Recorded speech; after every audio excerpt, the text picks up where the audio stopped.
All right, I'm gonna go ahead and get started. Start off by saying Shalom, all praises to the Most High. Tonight's lesson will be called The Truth Part 2. Tonight's lesson will be The Truth Part 2. Last week we went over Truth Part 1 where we went into why the Hebrew language was important and the truth about the Hebrew language and how the Most High spoke in Hebrew himself. He spoke to Abraham in Hebrew, and how the Messiah, when he was here, he spoke in Hebrew, and how all the individuals around them spoke in Hebrew. Enoch, Abraham. We confirmed Paul spoke in Hebrew. So Truth Part 1 was about why the Hebrew language is important and why it's the language of creation. And we also broke down the true name of the Most High in Hebrew and the true name of the Messiah in Hebrew. So tonight's lesson, Truth Part 2, will be called Hebrews to Negroes to African Americans. Hebrews to Negroes to African Americans. So we're just going to break down the lies, because now that we know the Hebrew language is important, now let's break down the true people of the Bible. Okay, of course you have 12 tribes of Israel, but the head tribe is Judah. So we're going to break that down tonight. So once you know the true language, the true name of the Most High, the true name of the Messiah, and then now you start getting into the 12 tribes of Israel, the truth about it, because it's lies. You can go ask somebody right now about the 12 tribes of Israel. Majority of the people tell you that they're done away with, or some scholars who think they're smart will try to tell you who they are, but it's far off. So let's get going, because we have a lot of information. Hopefully we can get through it all. Let's go to Google and put in African Americans and go to Wikipedia. So go to Google,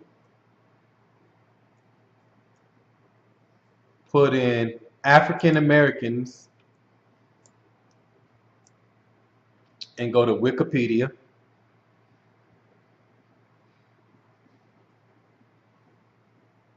All right, go ahead and read that, brother. We're under African Americans in Wikipedia, and it reads, African Americans, also referred to as Black Americans or Afro Americans, are an ethnic group of Americans, citizens or residents of the United States, with total or partial ancestry from any of the Black racial groups of Africa. So it tells you right here that the so-called African Americans here in America has partial ancestry from any Black racial groups of Africa. So it tells you partial. It didn't say full. So that right there should let you know something's different. Partial, go ahead. The term may also be used to include only those individuals who are descended from enslaved Africans. As a compound adjective,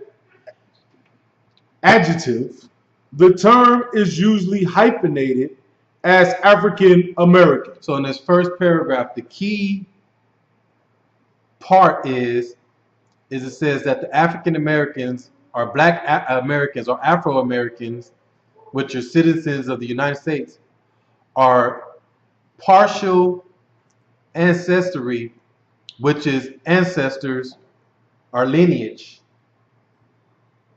from any Black racial groups of Africa. Partial means a little bit.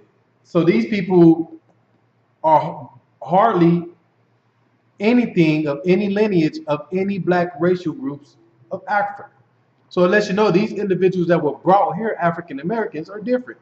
Just from this first paragraph, and we ain't even went nowhere. Read the second one. It reads, Black and African Americans constitute the third largest racial and ethnic group in the United States, after white Americans and Hispanic and Latino Americans.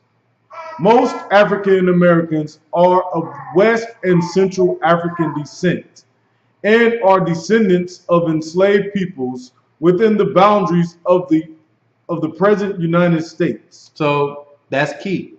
So it tells you most African Americans are West and Central Africa. So that's what it's basically telling you.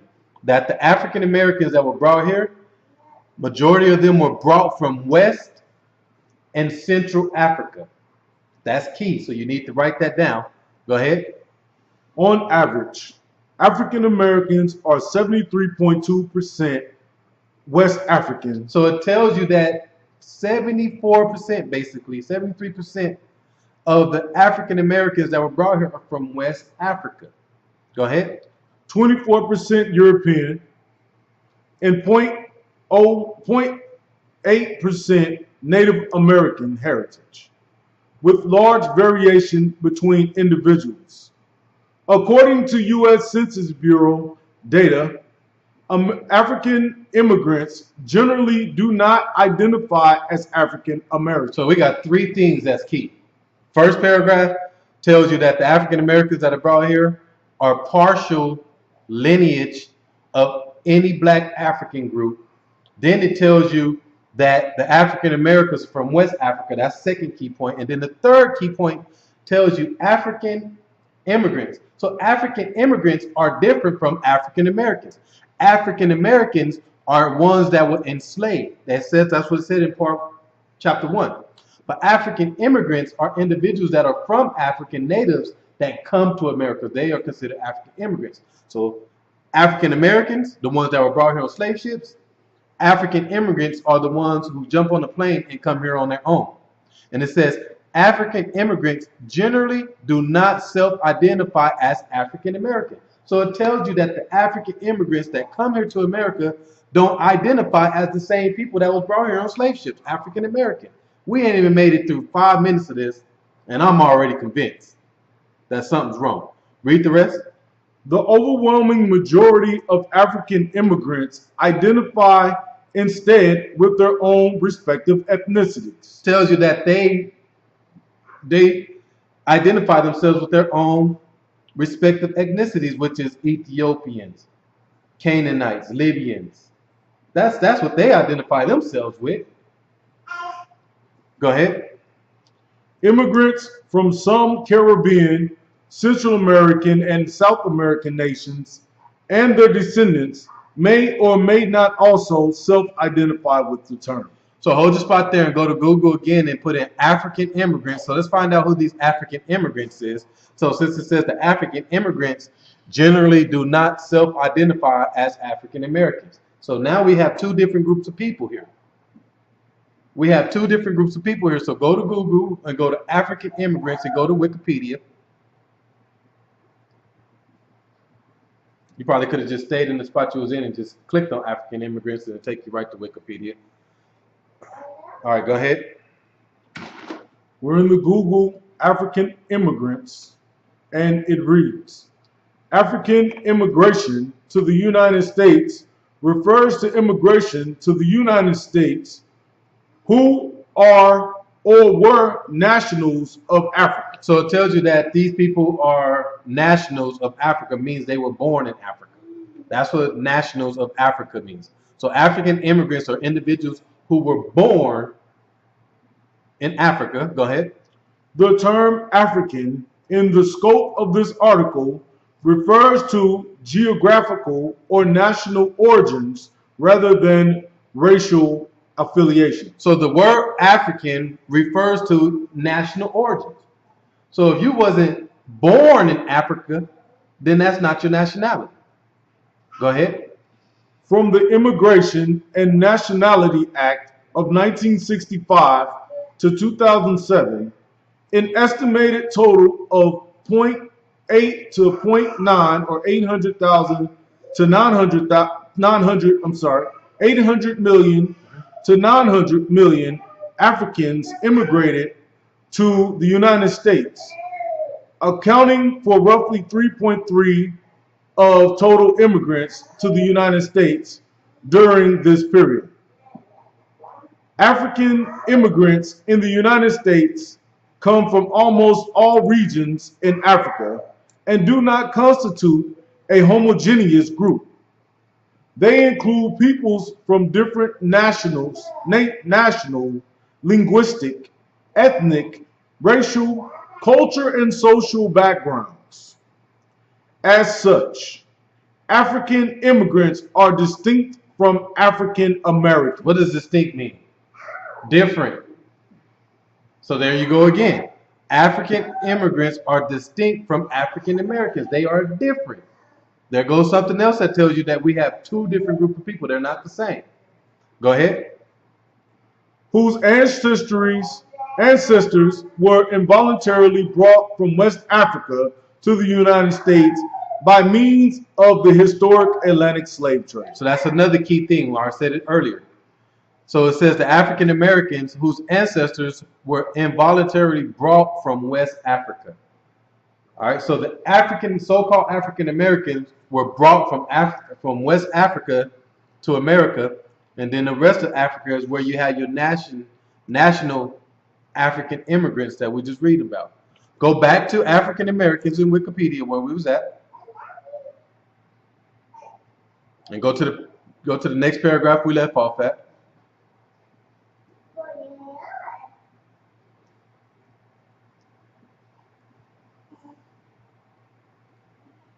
Go ahead. And we're still in the African Americans in Wikipedia.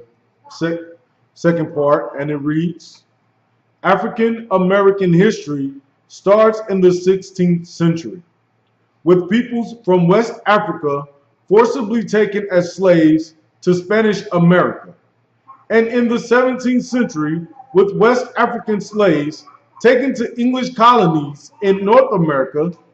After the founding of the United States, black people continued to be enslaved, with 4 million denied freedom from bondage prior to Civil War, believed to be inferior to white people. They were treated as second-class citizens. They were treated as second-class citizens, and still to this day. All right, go down to where it says religion. Go down to where it says religion. So stay in the same area and go down to where it says religion.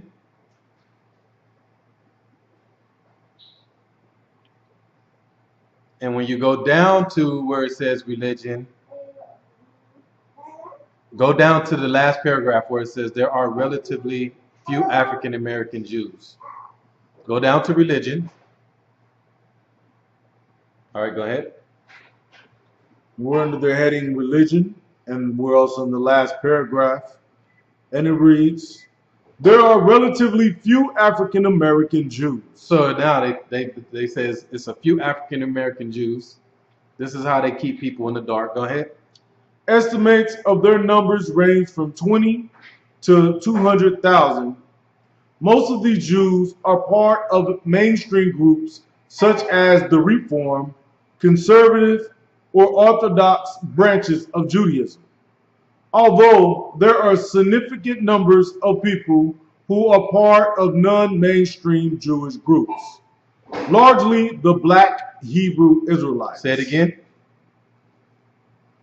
There are significant numbers of people who are part of a non-mainstream Jewish group, largely the Black Hebrew Israelites, whose beliefs include the claim that African Americans are descended from biblical Israelites. This is their history. This is their information. They tell you. They tell you right here that the individuals that was brought from West Africa, which is African Americans, are largely Black Hebrew Israelites, is what it says. So when it breaks down religion, it tells you that these individuals believe that they were Black Hebrew Israelites. All right? This is their information. I didn't put this in here. Now let's go back to African immigrants real quick. So let's go back to African immigrants So now, we just broke down African American and we broke down religion, and it says these people said that they were black Hebrew Israelites who believed they were descendants from the Bible.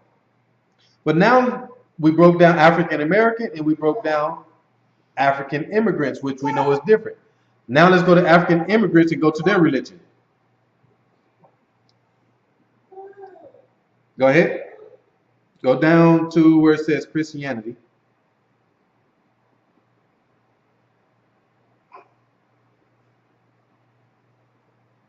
Hit religion.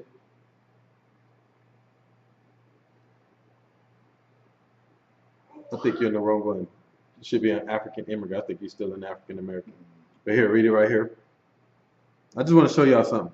Actually, you know what? We're not even going to waste our time. You have it. So you have African immigrants. You have their religion. Read it. And when you read their religion, they are Christians. And there's nowhere in here to where they think they are Hebrew Israelites. So when you go to the African American and their religion, it goes all the way to where these people believe they were black Hebrew Israelites. But then when you go to the African immigrants who are from the nationality and the nation of Africa, these people believe that they are Christians. Nowhere will you find in their religion that they say they were black Hebrew Israelites like we read in African American.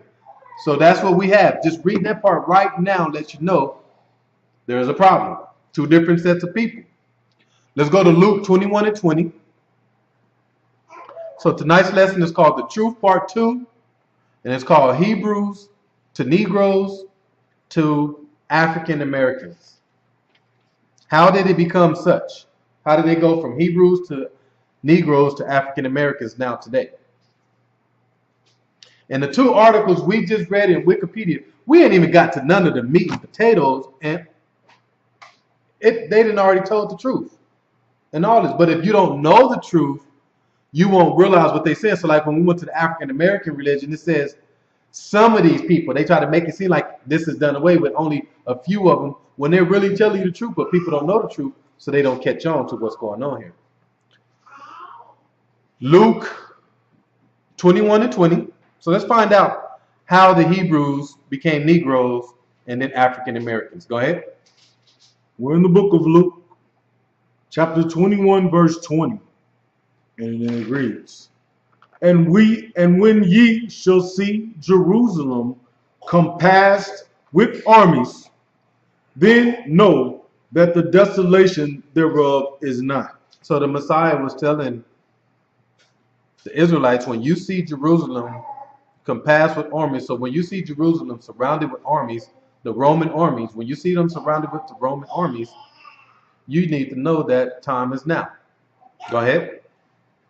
Then let them which are in Judea flee to the mountains, and let them which are in the midst of it depart out, and let not them that are in the countries enter thereinto. So once you see Jerusalem surrounded with the Roman army, flee into the mountains. Let them which are in Judea flee into the mountains. Give them the Strongs to Judea. And we have the word Judea, and it is G2449, G2429, 49, excuse me. And the word is Eodiah, and it is spelled Ioudaia. And it is the Judean land, that is a region of Palestine. So that's key. So the Judean land, a region of Palestine is key tonight. Y'all need to keep that written down. And what's the rest? Read it again. Where we are. The Judean land. The Judean land, this is Judea, a region of Palestine, Judah. So it tells you right here, the word Judea is G2449. the Judean land, a region of Palestine slash Judah. Why does it say Judah? Let's break it down. Let's go to 2 Kings 23 and 27. Why would it break down Judea as a region in Palestine and then it says Judah? Let's get to the bottom of why it says that. 2 Kings 23 and 27.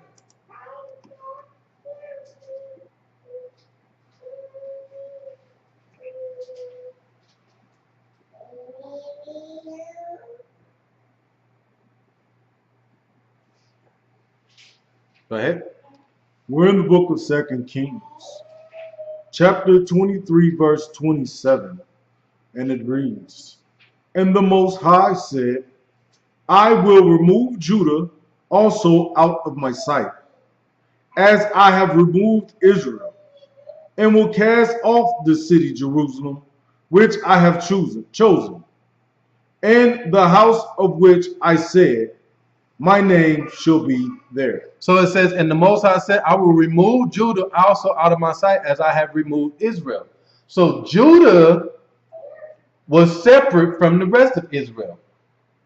Why? Because you had the southern kingdom and the northern kingdom. Okay? The northern kingdom is considered the rest of Israel, and the southern kingdom was considered Judah. All right, and I'll do a lesson on this to break it down to show you guys what happened. Let's go to 1 Samuel 18 and 16. So Israel was split, but it wasn't split down the line. It was split to where Judah was considered the southern kingdom and the northern kingdom was the rest of Israel. So that's why you read in the Bible and you'll see a lot of scriptures to where it talks about Judah and then Israel. Judah and then Israel is a lot of scriptures. And this is why. 1 Samuel 18 and 16. Go ahead.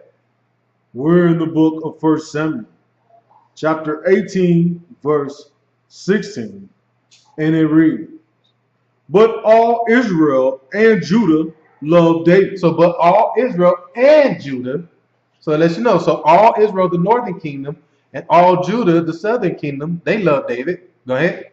Because he went out and came in before them.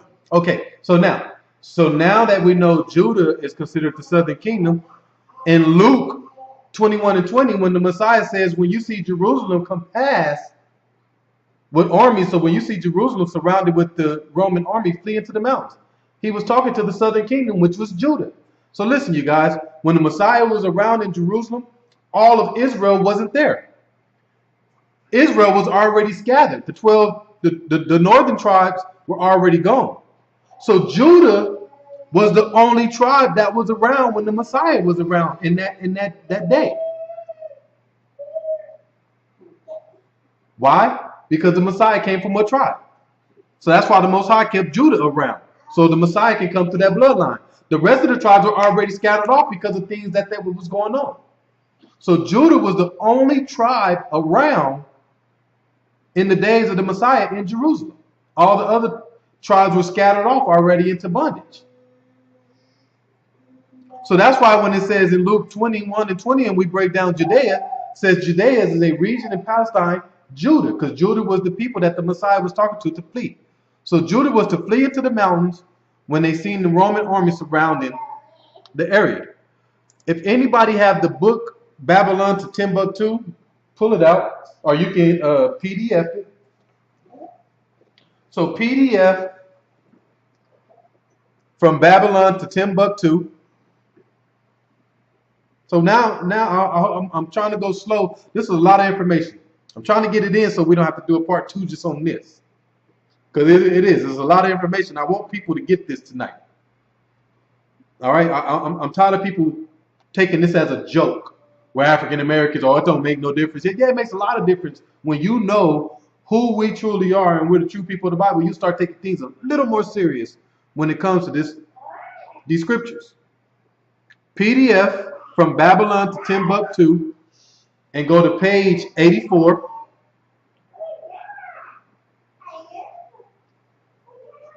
Go to page 84. From Babylon to Timbuktu. Timbuktu. So now that we know Judah is the only tribe that was sitting in Jerusalem when the Messiah was talking about this, now we're going to get somewhere. Okay? Page 84 and go down to is the second paragraph where it says in the year 65 BC. Go ahead. We're in the book From Babylon to Timbuktu, page 84, second paragraph, and it reads, in the year 65 BC, the Roman armies under General Pompey captured Jerusalem. In 70 AD, General Vespasian and his son Titus put an end to the Jewish state. So in 70 AD, this is when in 70 AD, this is when they finally put an end to the Jewish state in Jerusalem. So in Luke 21 and 21, the Most High says, and when you see Jerusalem compassed with the Roman armies, you need to flee. So this all happened in 70 AD. Okay, go ahead. During the period of the military governors of Palestine, many outrages and atrocities were committed against the residue of the people. During the period from Pompey to Julius, it has been estimated that over 1 million Jews fled into Africa. So it tells you that we left Jerusalem and went to Africa. In 70 AD, when they took over Jerusalem, so the Messiah says, when you see Jerusalem surrounded with the Roman army, you're to flee. And where did they flee to? They fled into Africa. The 70 AD, fleeing from who? The Roman persecution and slavery. They fleeing from the Roman persecution. We all know the Romans killed the Messiah. So then when the Romans started to compass around Jerusalem to take it over, our people fled into Africa. Go ahead.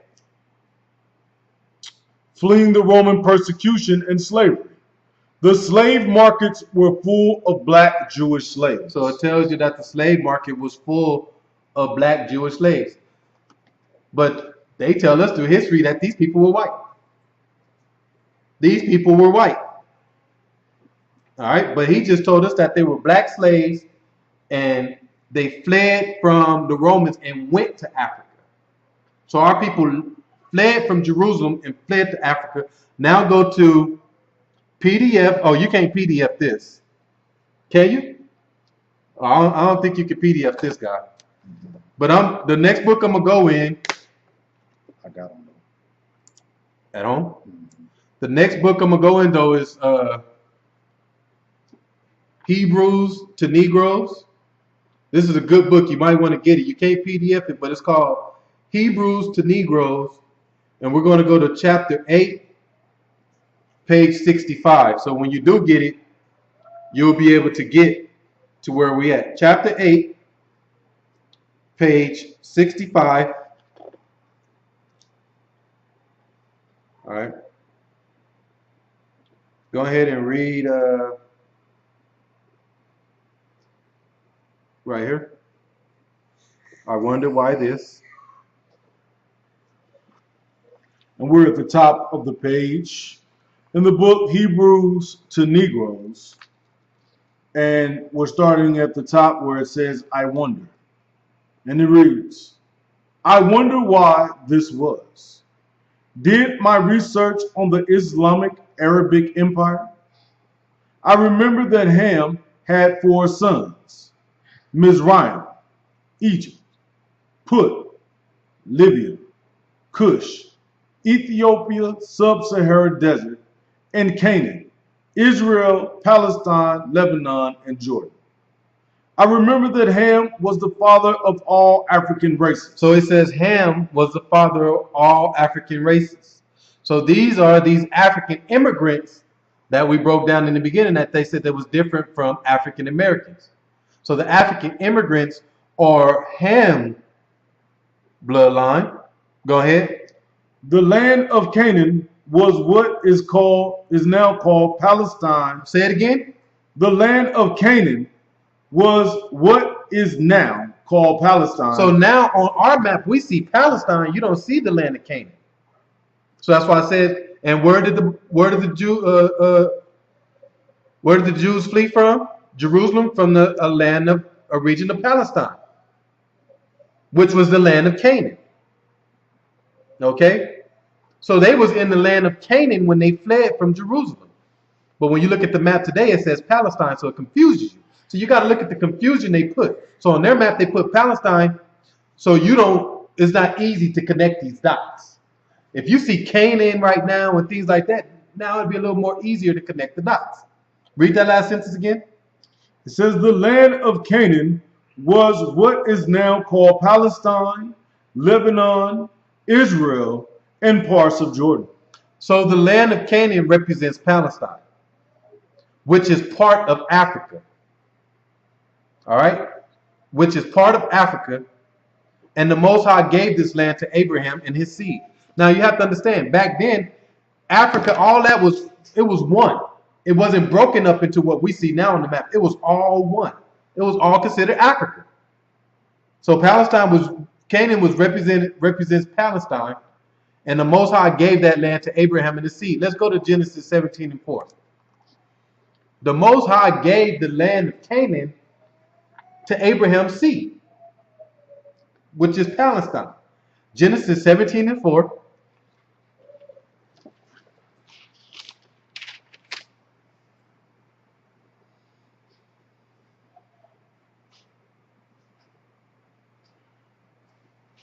So when the Messiah told them to flee when they seen Jerusalem, Palestine, surrounded by the armies, they didn't flee into Africa. They just fled to a mountain that was already in Africa. They was already in Africa. Does that make sense? They were already in Africa, and when they seen the Roman army, they just fled to a higher mountain, to a different part that was already in Africa. Okay?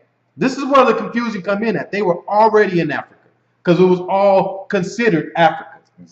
Huh?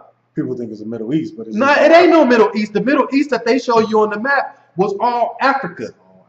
But they broke it up, Africa, the Middle East. So if there's a Middle East, where's the Middle South at? Where's the Middle West? It's nowhere, right? So they lie. Genesis 17:4. Go ahead. We're in the book of Genesis, chapter 17, verse 4. And it reads, As for me, behold, my covenant is with thee, and thou shalt be a father of many nations.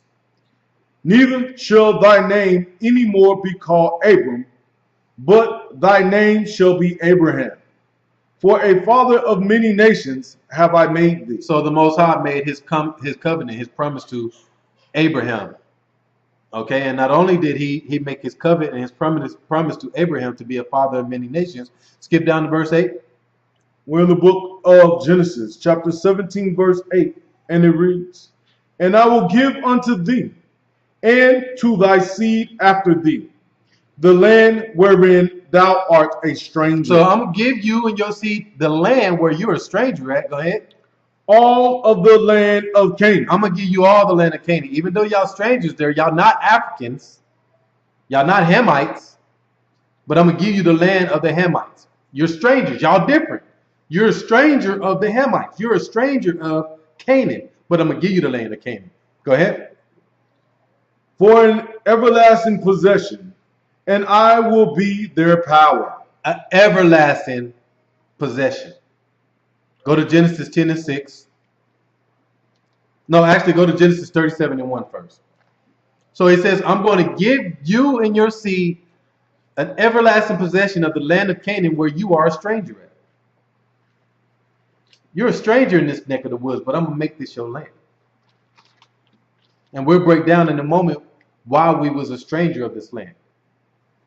Genesis 37:1. Go ahead. We're in the book of Genesis, chapter 37, verse 1, and it reads, And Jacob dwelt in the land wherein his father was a stranger, in the land of Canaan. So that's that everlasting possession for your seed after thee. So Jacob even dwelt in the land of Canaan. Genesis 10 and 6. So Jacob dwelt in the land of Canaan, wherein his father was a stranger. All right. His father Isaac was a stranger there. His father Abraham was a stranger there. But this is the land that he dwelt in. All right. But why did it say we are strangers of this land? Read Genesis 10 and 6. We're in the book of Genesis, chapter 10, verse 6, and it reads, "And the sons of Ham, Cush, and Mizraim, and Put, and Canaan." So Canaan is the son of Ham. And Ham is the progenitor of the African families. So this is why Abraham and Jacob and them were stranger of this land. It says, I'm going to give you the land of Canaan where you're a stranger at. So this was the land of the Hamitic African families. But the Most High gave it to us, which we were Hebrew Israelites. Go to Google. Go to Google and put in map of Africa. Go to Google and put in map of Africa by Mr. Bolton. Map of Africa by Mr. Bolton. Bolton.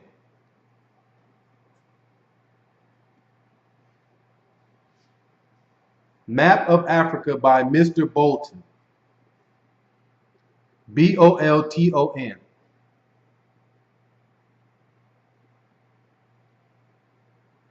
And go to where it says, after fleeing Palestine, the Jews settled in West Africa. Perfectman.org. After fleeing Palestine, the Jews settled in West Africa. Perfectman.org. Y'all got it? Got it? All right, go ahead. And we're reading off of the website perfectman.org, and it reads, "The Atlantic slave trade or transatlantic slave trade took place across the Atlantic Ocean from the 16th through the 19th centuries. The vast majority of slaves transported to the New World, according to written history, were not native Africans." So it tells you that the majority of these slaves transported to the New World, which is America, according to history, were not native Africans, which were not African immigrants. Okay, go ahead. From central and west and eastern parts of the continent. In fact, these people have been historically proven to be descendants of early Hebrews that had migrated from Arabia and Egypt, Israel and Ethiopia into West Africa. So of course, see, through his history, everything's broken up. So that's why he says Arabia, Egypt, and Israel, but all of it was one. But he tells you right here, these people were known to be the early Hebrews who fled into West Africa. Go ahead. These people were attacked and sold by native African tribes. Say that again. These people were attacked and sold by native African tribes. So these people were sold into slavery by the African immigrants, which are the Hamitic families. And who else? And Muslims. And the Muslims, which are Arabs. And who else? To European slave traders. To European slave traders. So the African immigrants and the Muslims and your Arabs sold the Hebrews to European slave traders. Go ahead. Who then transported them to North and South Central America. Okay. To further prove this statement, I have obtained written record from Arab and Muslim writers and also medieval African maps written in the 17th century by the conquering Europeans. In the maps are shown geographical location of Hebrew cities and kingdoms that were later taken into slavery. The first medieval African map was performed by the Sir Danville under the patronage of the Duke of Orleans, revived and improved by Mr. Bolton, 1766. And another medieval African map called Negroland. Negroland. Write that down, as we're going to go over it in a little bit. African map called Negroland. Go ahead. And the adjacent countries, also Upper Guinea, showing the principal European settlements and distinguishing by Eman Bowen, 1747, West Africa. Okay, go ahead. The world's best kept secret. In 1747, map below showing the kingdom of Judah in West Africa. So it tells you that on this map that we're about to look at is going to show you the kingdom of Judah. Why? Because Judah is the tribe that the Messiah told to flee when you see Jerusalem surrounded with the Roman army. The southern kingdom, they was the only ones there. Go ahead. The 28th chapter of Deuteronomy, verses 15 through 68, detail the plight of the Most High after the people of the Most High. You skipped this top part up. Oh, I did. That's why. Shown below, the kingdom of Judah can clearly be seen in the area named the Slave Coast. So it says the kingdom of Judah or Wida. All right, Wida. All right, because we're going to get to that in a minute. That's why I wanted you to say that. All right, go ahead. Where the Portuguese first set up their slave port in 1580. So it tells you in 1580 is where the Portuguese first set up their slave port. All right, go ahead. The 28th chapter of Deuteronomy, verses 15 through 68, details the plight of the people of the Most High after fleeing Jerusalem, and 15 centuries later being caught up in the transatlantic slave trade. On today's modern maps, the place is called Ayuada, which means Wida or Judah. Okay, so look at the map below. And this was a map back in the day of Africa, West Africa, and it shows you right there Judah or Wida slave coast. So this is where they were picking them up at. On the slave trade, they was going right here. So they named it on the map Judah or Wida slave coast. That way when they came in and out to grab them, they knew right where to go. It was on the map, Judah, right there. So Judah is the people who ran from the region of Palestine into West Africa. And on the map, it showed it right here. This is where they were getting brought to. Read under there, the first slaves were brought to America. The first slaves were brought to America in 1510. Notice in the map above, map, the kingdom of Judah became or were renamed Wida, Judah Slave Coast.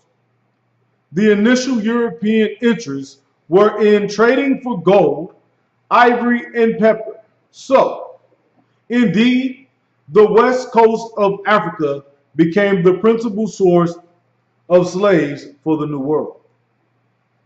For more information and maps, slave trade. Read that on that. No, we don't read that. But look at the Atlantic slave trade routes on that map right there, and it just shows you where the slaves came from and where they went and how they did it. Okay? But it shows you west of Africa is where they were taking these slaves, which we just read was Judah. We just read in a couple different sources that Judah was the slaves that were sitting in West Africa. Okay? Read under that last map where it says it was because of the Arab slave trade. Go ahead.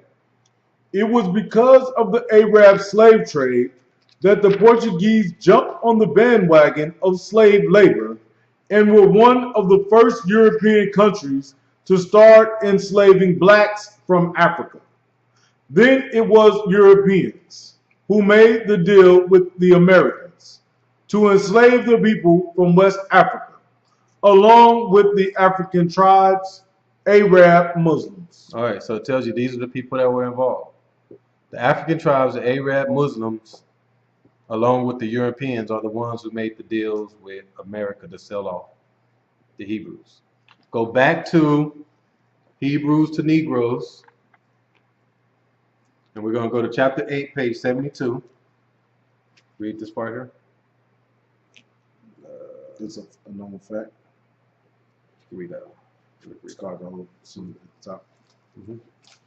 All right, we're in the book Hebrews to Negroes, page 72, and it will be the middle of the page, second paragraph on page 72, and it reads, in the 1729 map titled Negroland and Guinea, anyone can see that these two regions comprised most of West Africa, where African slaves, aka Hebrew Israelites, were taken to be scattered into many nations to the west.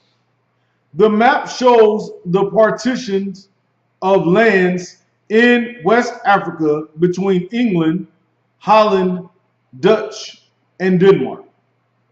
It is a known fact that between as early as 600 AD to 1800 AD, slaves were sold by the hand of native African tribes, Arabs, and Europeans. So he's confirming the same thing that we just read of Mr. Bolton. Go ahead.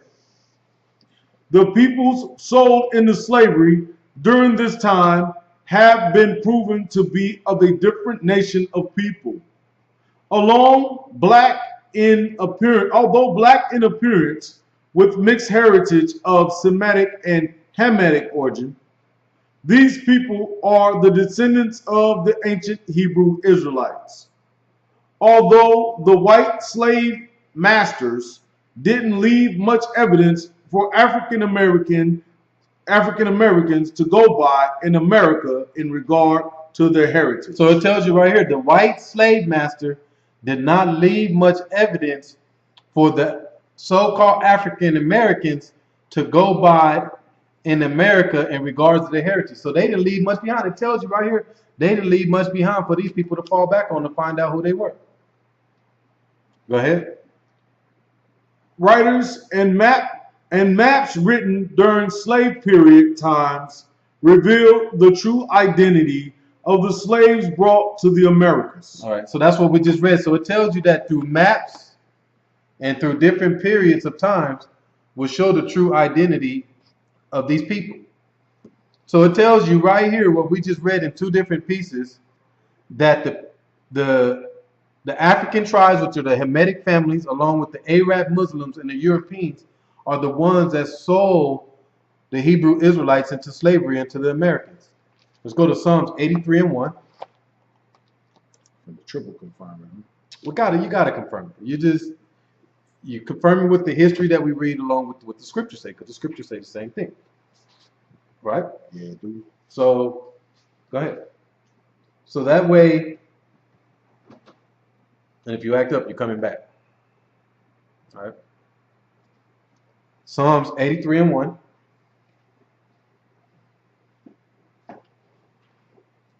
Go ahead. We're in the book of Psalms, chapter 83, verse 1, and it reads, a song or psalm of Asaph.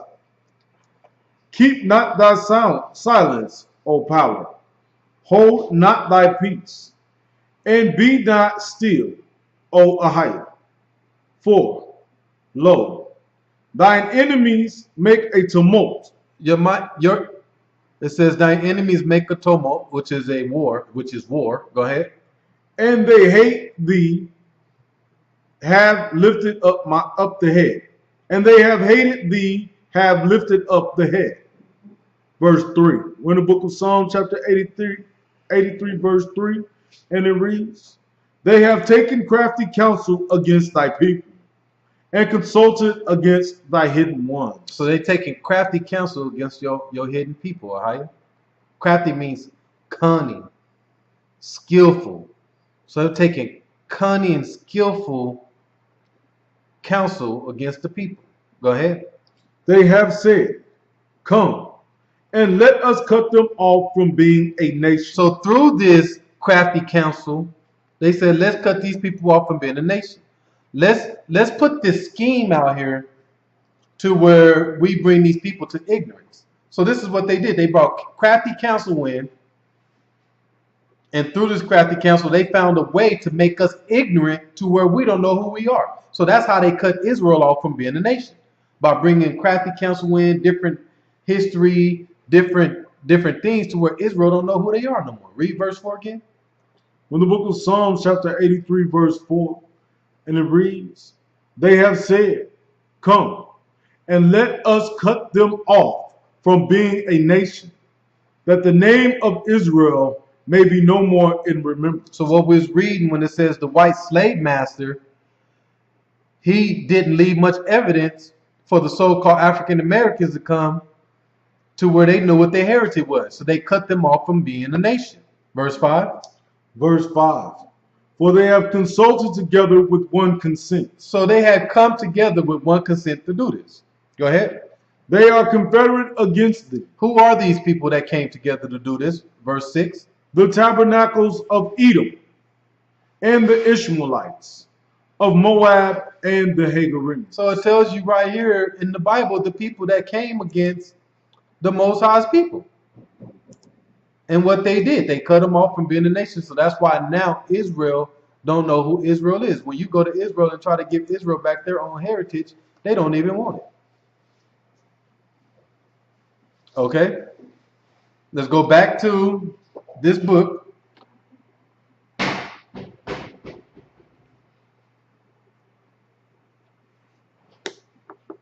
Hebrews to Negroes, chapter 8, page 66.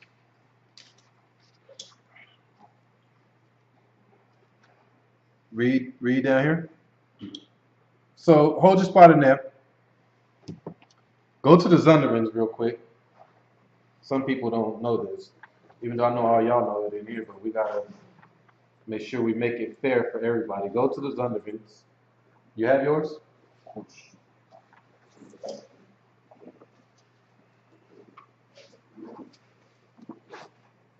Go to the Zondervan's and go to Ham.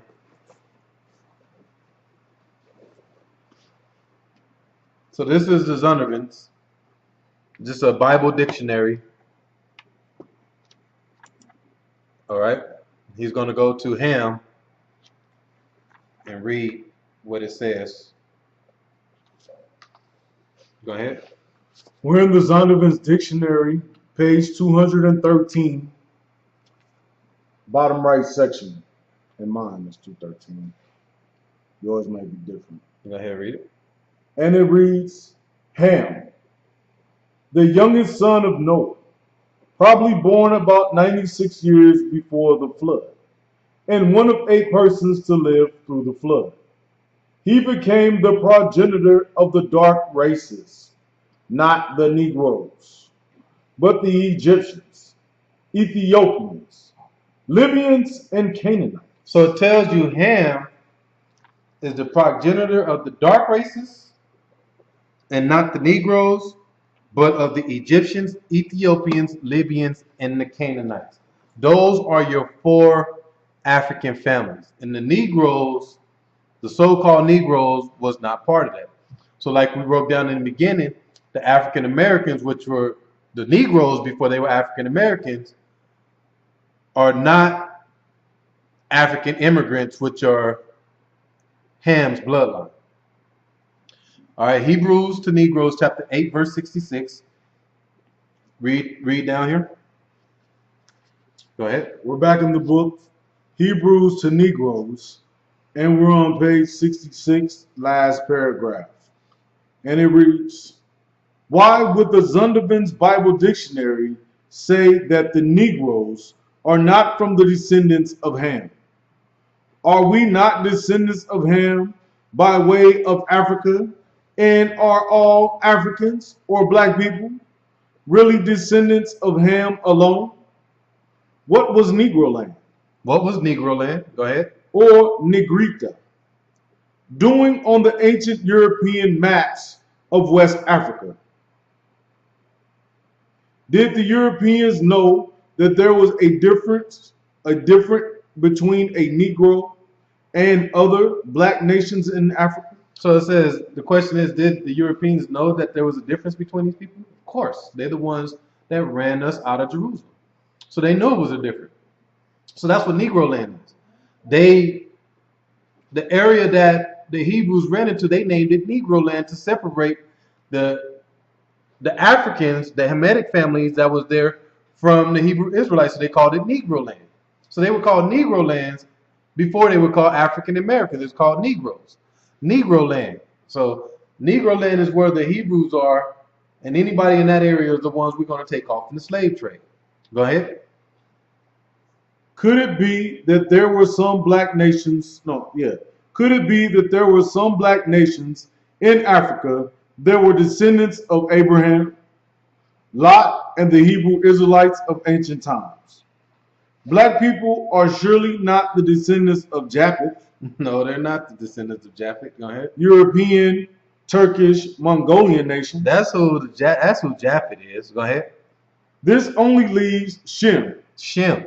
So Ham is the flood. Noah and his 3 sons got on that boat.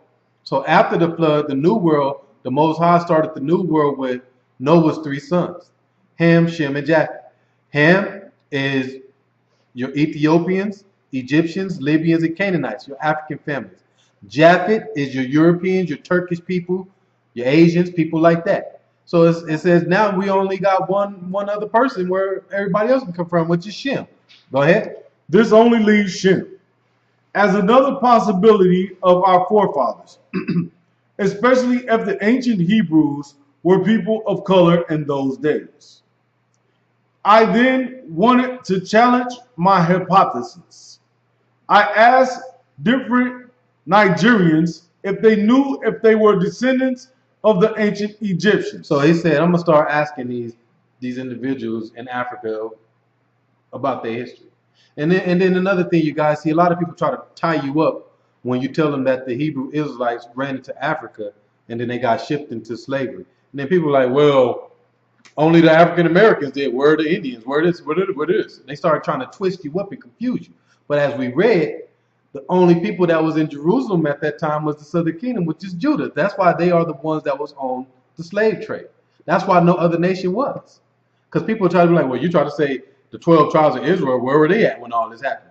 We're going over, I hope all of it's making sense. It's all right here. So people don't tie you up no more. But he says he was in Africa and he started asking people there. He asked the Nigerians if they knew they were descendants of the ancient Egyptians. Go ahead. Ancient Cushites, ancient Libyans, or ancient Canaanites. They all said no. Then I asked them if they were not descendants of any of the sons of Ham, then who were they descendants of? So he asked, he said he went and he asked different Nigerians, different people that was in Africa, are you descendants of ancient Egyptians, Cushites, Libyans, and Canaanites? And they said no. Then he said, well, he went to another spot. Go ahead. Then he asked what? Then I asked them if they were not descendants of any of the sons of Ham, then who were they descendants of? They had no answer. They had no answers because they knew they wasn't this. Go ahead. Then I asked them, who was the only other nation of people that the Bible talks about dwelling and living in the land of Ham, Africa? They said the Hebrew Israelites. So these people knew that the Hebrew Israelites were there. Okay, they knew that themselves. Go ahead. I asked different Africans what they referred to black people in North America, Central America, and South America as when speaking about us back in Africa. So he says, all right, I'm going to ask these people in Africa, who are the people in America? Who are these people? And what did they say?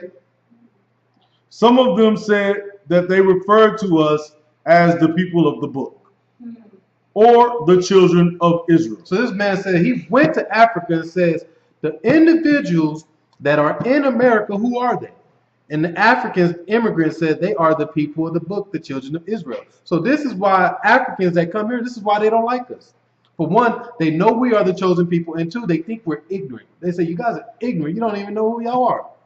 They clowning on us. Like, y'all stupid. Y'all want to be Americans. Y'all want to be like these people, and y'all the chosen people. This is why they treat us the way they treat us. And people are like, well, man, Africans don't like us. They don't like me. Yeah, that's why. They think you're ignorant. You go back home. All right, go ahead. I have heard this statement from other African Americans as well. The Africans today say that they were a lost people who lost our heritage and don't even know who we really are. So that's what they're saying about us. They are a lost heritage and a lost people who don't know who they are. Go ahead. They said that once we got to America, the Europeans called us African Americans or Negroes to make us forget who we were and what we really were called in Africa. So that's why when you watch Roots, what did they do to Kunta? They beat Toby into him so he could forget that his name was even Kunta anymore. All right? The white slave master beat Toby into his name. Into his system. So once they brought him over here, they made you forget who you was and what you was when you was in West Africa. And so if they did that, they made you forget you was a. So remember in the beginning we broke down religion, and it says that the so-called African Americans, when they was in West Africa, considered themselves to be Black Hebrew Israelites. So they beat that out of you too and made you think you was a Christian. Go ahead. All the Europeans wanted us to know is that we were from Africa and nothing else more. That's all they wanted. That's all they wanted you to know. So the Europeans, when they sold you into slavery, all they wanted you to know that you was from Africa. They didn't want you to know that your people fled into West Africa from the region of Palestine in 70 AD. They didn't want you to know that. All right, let's go to page 70 real quick on this. We got about 20 minutes left. Let's try to get through most of this. So page 70. So we talked about Negro land. Read that part down there about Negro land. Negro land. So we're in Hebrews to Negroes, chapter 8, page 70. Go ahead. Negro land, West Africa, home of the Black Hebrew Israelites prior to the slave trade. So it tells you right here that Negro land is the home of the Black Hebrew Israelites prior to the slave trade. Go ahead. In many medieval African maps, 500 AD to 1500 AD, there can be seen the words Negro land above Guinea in the area known as West Africa. So if you want to see it yourself, go to the map right here. Go find an African map from 500 AD to 1500 AD, and it'll tell you right there that it'll show you right on the map Negro land. Go ahead. Negro land, sometimes called Negitra, was in Arctic, Yeah, that's it. European term to describe the inland and thinly explored region in West Africa where the Negro people lived. So it tells you this is where the so-called Negro people live, which is the Hebrew Israelites. They had a certain spot where they lived. All right, go ahead. Negro land comprised the western part of the region called Ceuta or Sudan, not to be confused with the African country. In earlier times, so that's key. So it says the Negro land, when you look on the map, was either called Ceuta or Sudan, which is Soudan. Go ahead. And you'll still see that on the map today. Go ahead.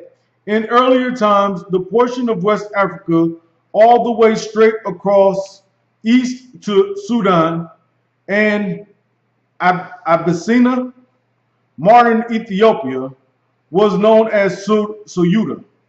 So equals land of, Judah equals Judah. So it tells you Ceuta equals so equal land of Judah. It meant Judah.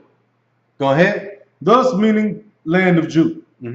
Therefore, this whole strip of land from West Africa to East Africa was known as Ceuta or Soda.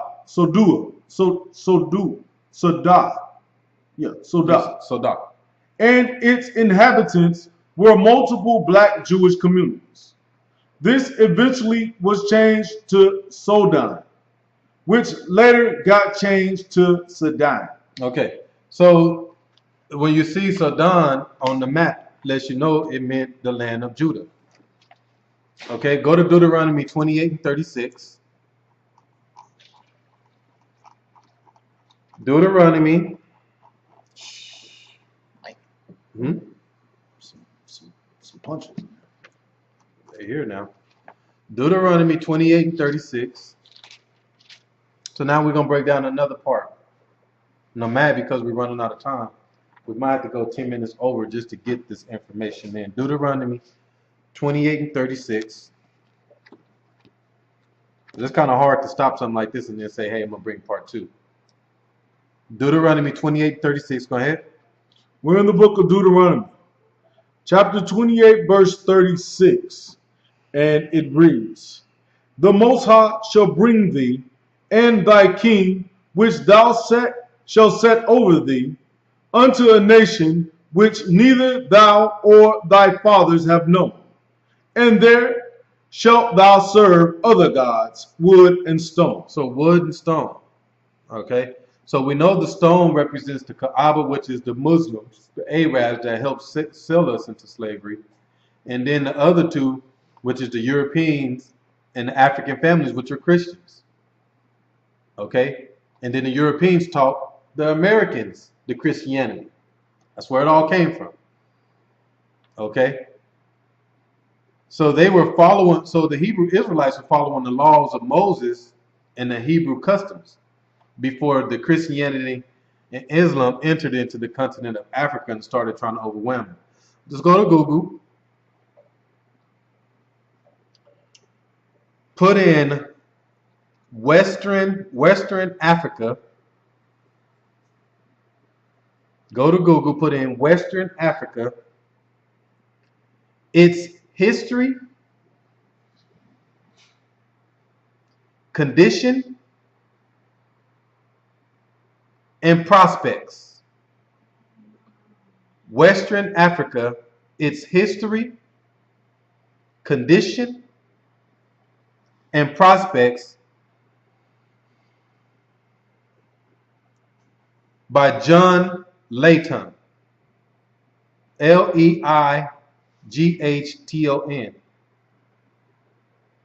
John Layton. Leighton.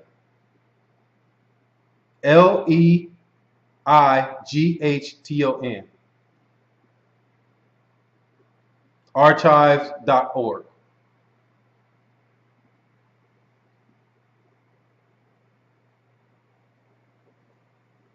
All right.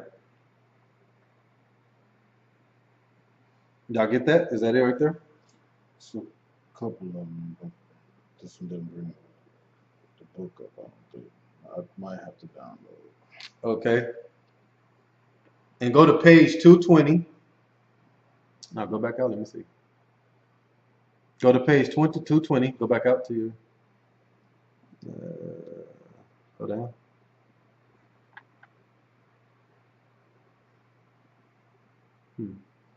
Might not pull it on the phone. Yeah, the phone might be a little tougher. Did y'all find that?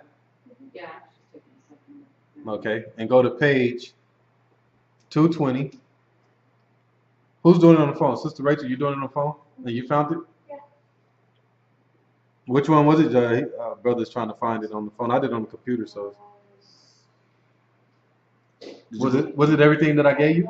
The second one? He said that was the second one. Internet archive details. Yeah.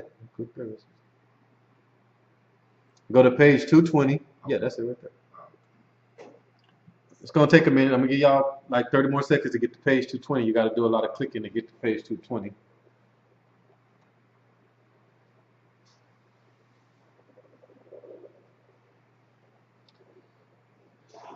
So nice. This is one of them lessons that we need to start right on time to get all this information. You get to page 220, brother?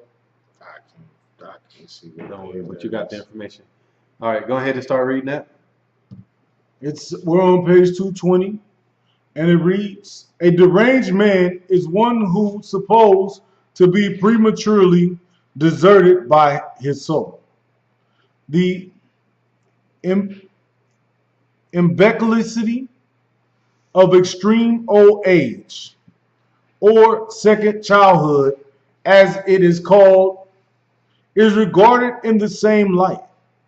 Sleep is supposed to be the temporary withdrawal of the soul from the body, and spirits wandering about without the body sometimes come in conflict with each other.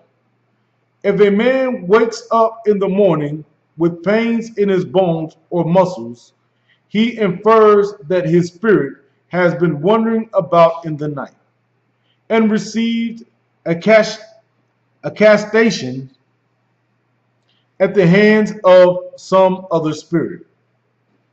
It is common for the living to send messages to the spirits of their descended friends by someone who is on the point of dying, informing them of their circumstances in life, and asking their advice and assistance in certain emergencies. In southern Guinea, the worship of ancestors is one of the leading features of their religious system. But we shall have occasion to give a more minute account of this in another place.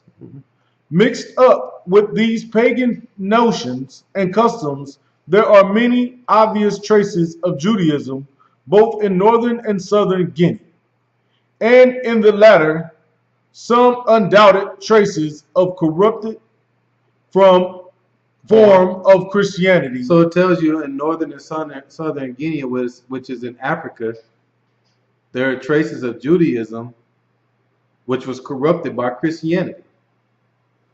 Go ahead. Which have probably traveled across the continent from Ethiopia, where Christianity was once firmly established. So it tells you in Ethiopia, Christianity was established. Go ahead.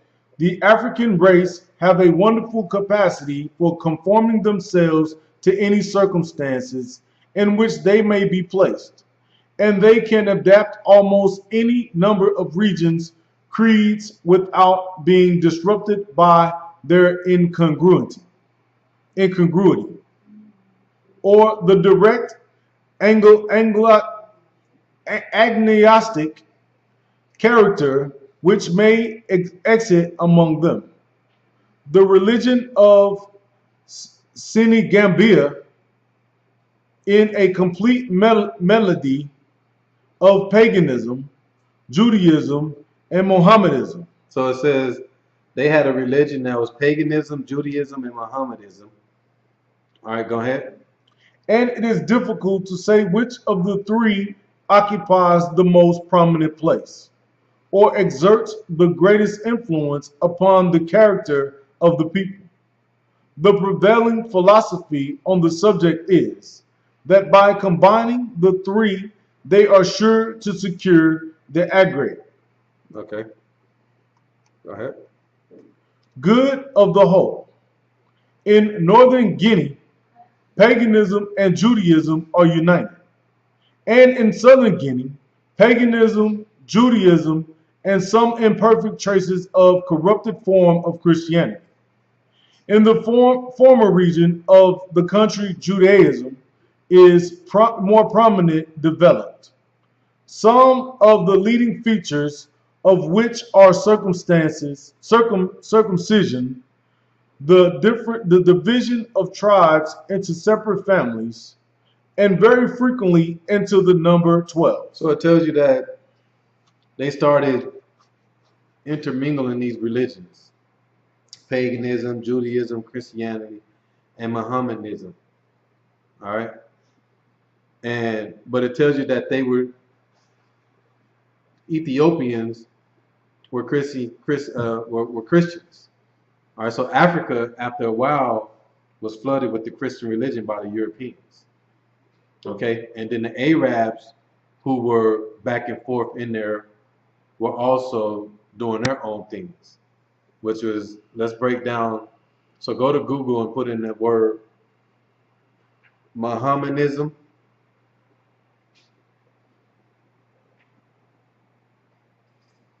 which is Mohammedanism, Mohammedanism.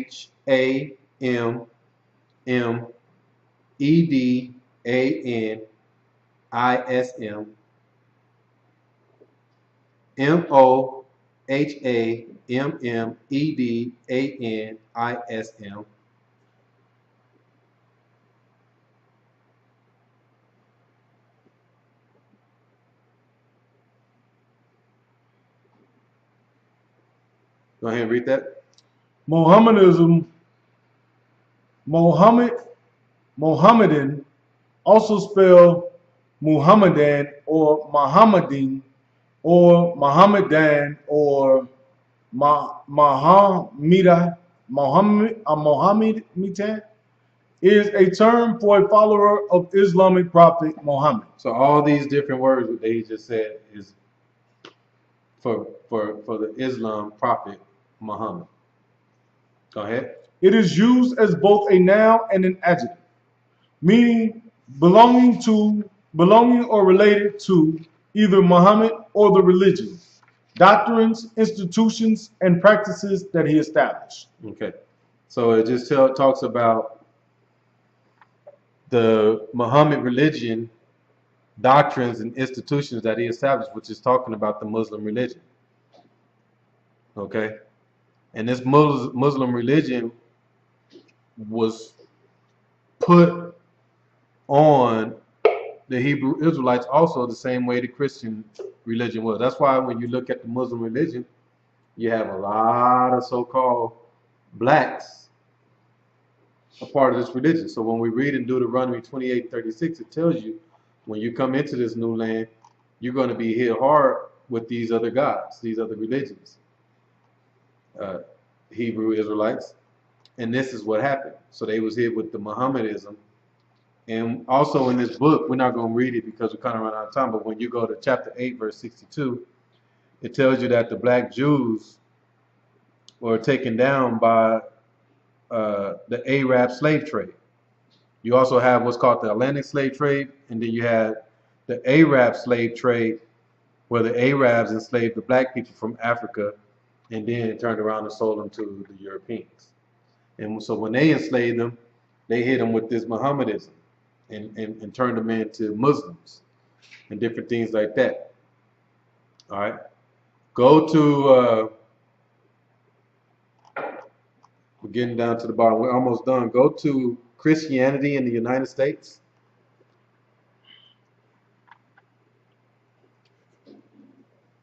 Go to Christianity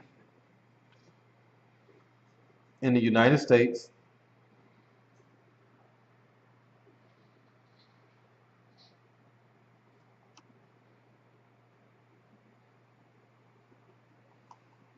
Okay. And go to Wikipedia on that, Christianity in the United States. So while y'all looking at that, so just read this real quick, brother.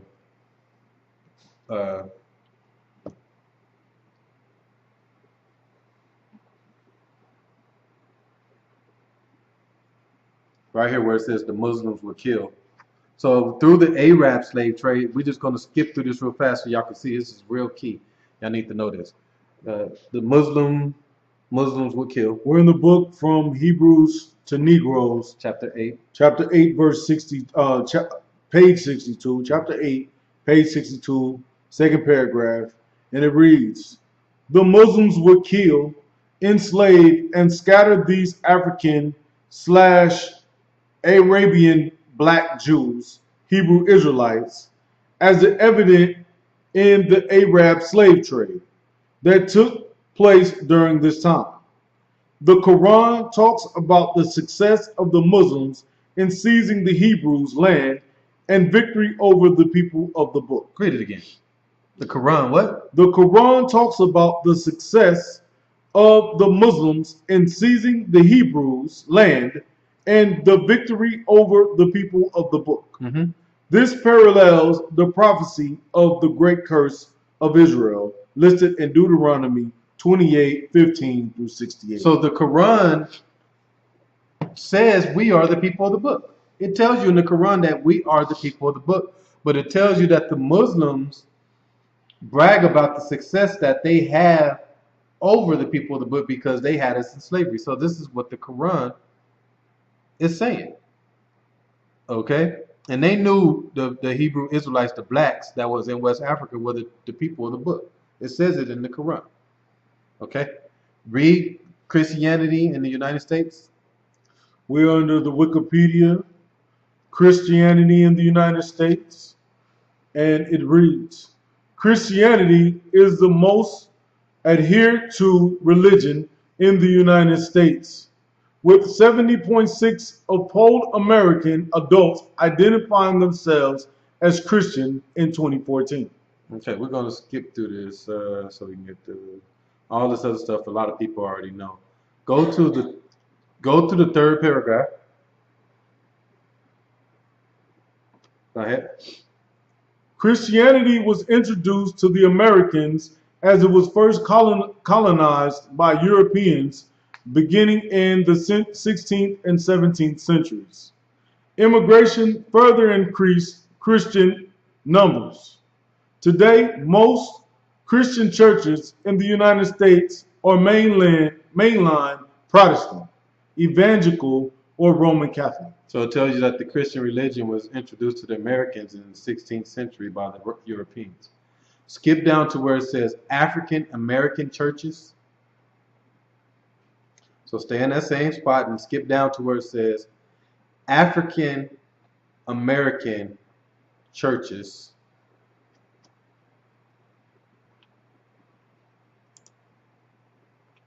Go ahead.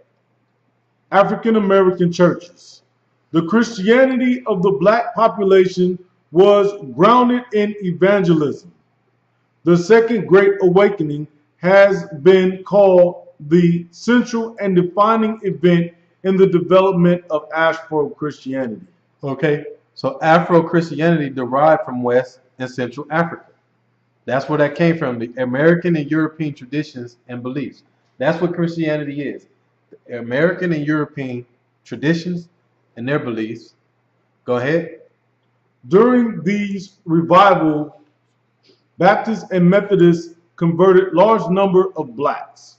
So it tells you during these revivals, they started converting a large number of black people to become Christians. Go ahead. However, many were disappointed at the treatment they received from their fellow believers and at the backsliding in the commitment to abolish slavery that many white Baptists and Methodists had advocated immediately after the American Revolution. So it says many blacks were disappointed at the treatment that they were getting from Master when they became Christians, because the Master and them had committed to abolish slavery, to make void. They didn't commit to it. They wasn't trying to make void slavery. Okay, they did more of defending it. That's what when it says they had advocated. Advocated means they was defending slavery. Go ahead. When their discontent could not be contained, forcefully black leaders followed what was becoming an American habit. They formed new denominations. So when the black leaders seen that the white Americans, the slave masters, wasn't changing their ways when it came to slavery and things like that, and they were still treating the people the same way, black leaders branched off and started forming their own denominations. So that's why right now when you look at the Christian religion, they got all these different denominations. You be like, well, I thought a Christian was a Christian. But then you got Baptist, you got all these different things. I can't even go into them because so many of them, Pentecostal, evangelical, what is it called? Yeah, they got so many of them, you guys. And when you look at them, you're like, wow, but this is what happened. These black leaders started forming their own denominations. Go ahead. In 1787, Richard Allen and his colleagues in Philadelphia broke away from the Methodist Church, and in 1815 founded the African Methodist Episcopal AME Church. All right, go ahead. After the Civil War, black Baptists desiring to practice Christianity away from racial discrimination, rapidly set up separate state Baptist conventions. In 1866, Black Baptists of the Southern and Western combined to form the Consolidated American Baptist Convention. This convention eventually collapsed, but three national conventions formed in response. In 1895, the three conventions merged to create the National Baptist Convention. It is now the largest African American religious organization in the United States. All right, so it tells you that they did everything they could to be like Master. Hey, Master, we want to come be like y'all. We want to be a part of what y'all do. But Master then was like, we're going to still treat y'all as slaves. We're going to still do this. And some of the black leaders wasn't happy with that, so they branched off and started all these different denominations, and that's what we see today. So it goes to show you that the Christian religion is not real, because if it was, it would be one sect. It would be one section. But you got all these different sections that were started by different people to let you know that this religion is a joke. That's like me and KG right now saying, you know what? We don't want to be Baptists no more. We want to be Longhorn Christians. And we're going to start it right now. We're Christians, but we're Longhorn Christians. And we believe in this. We still believe in the base of it, but we believe in this version of it. And this is what's happened. So Deuteronomy 28:36 says, we were brought here, and you're going to follow their gods, which is wood and stone.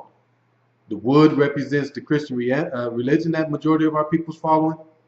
And then the stone is the Muslim religion where the rest of our people. So our people are so the Hebrew Israelites are either Christians or they're either Muslims. Exactly what the prophecy of the Bible says. None of them outside of us in what you see is claiming to be Hebrew Israelites. Okay? So I hope with the information tonight, it kind of confirms a little more that who the Africans are and who the Hebrew Israelites are. You have the so-called African Americans, where we read in the beginning, and you have the African immigrants, where we read multiple times where it says they were different people. And through tonight's lesson, we broke down how they were different people. The African immigrants comes from Ham through his bloodline and his Hamitic families, and then the Hebrew Israelites come through Shem. Okay? But so people don't get it twisted, that's why I broke it down to show you that in the time in Luke 21, when it's reading about fleeing into the mountains from Judea, was talking to the tribe of Judah. Because Judah was the tribe that was there at that time. The other tribes, the northern kingdom tribes, had already been scattered out into slavery. So now it's Judah's time to go into slavery. And they fled into West Africa, which at that time, the region of Palestine was all Africa. All of it was considered under one plate. It wasn't broken down into all the different plates we see now on today's map. And they broke it down like that to where now when you look at today's map, it brings confusion, because then you see this and you see this, you're like, that can't tie it together. But if they would have still had it all as one, then it would have been real easy to connect the dots when you see the Most High gave the land to Abraham and his children, the land of Canaan. Oh, this is why they was in Canaan. This is boom, boom, boom. It'll start making sense. Oh, this is why they ended up in West Africa, because it wasn't too far for them to go. But when you look at the map today, you're like, yeah, they ran from way over there to there. So it brings in confusion to where now it's hard for people to accept what the truth really is. And for some reason, African Americans, they take it to heart. You go tell somebody right now tomorrow that they're not African American, man, they're going to be ready to take you down. Along with the flag. Take you down and then beat you with the flag. Because they represent that name and that title and that flag like it's theirs. They love that Confederate flag. It's still Confederate.